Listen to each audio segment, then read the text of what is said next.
पति पत्नी का सच्चा प्यार। एक आदमी ने बहुत ही खूबसूरत लड़की से शादी की। शादी के बाद दोनों की जिंदगी बहुत प्यार से गुजर रही थी। वह उसे बहुत चाहता था और उसकी खूबसूरती की हमेशा तारीफ करता था।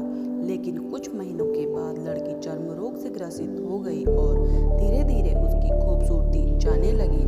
खुद को इस तरह देखकर उसके मन में डर बैठने लगा कि यदि बदसूरत हो गई तो उसका पति उससे नफरत करने लगेगा और वह उसकी नफरत बर्दाश्त नहीं कर पाएगी।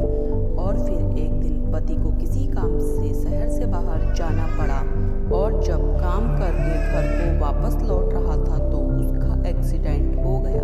एक्सीडेंट में उसने अपनी दोनों आंखें खो दी, लेकिन इसके बावजूद भी उन दोनों की जिंदगी सामान्य तरीके से आगे बढ़ती रही। समय गुजरता रहा और अपने चर्म रोग के कारण लड़की ने अपनी खूबसूरती पूरी तरह गंवा दी।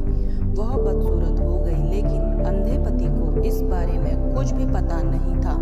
लेकिन उनके खुशहाल विवाहिता जीवन पर कोई प्रभाव नहीं पड़ा और वह उसे उसी तरह प्यार करता रहा। फिर एक दिन उस लड़की की मौत हो गई और पति अकेला हो गया तो वह बहुत दुखी था।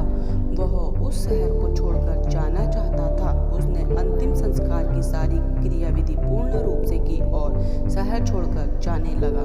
तभी एक आदमी ने पीछे से पुकारा और उसके पास आकर कहा, अब तुम बिना सहारे के अकेले कैसे चल पाओगे? इतने साल तो तुम्हारी पत्नी तुम्हारी मदद किया करती थी।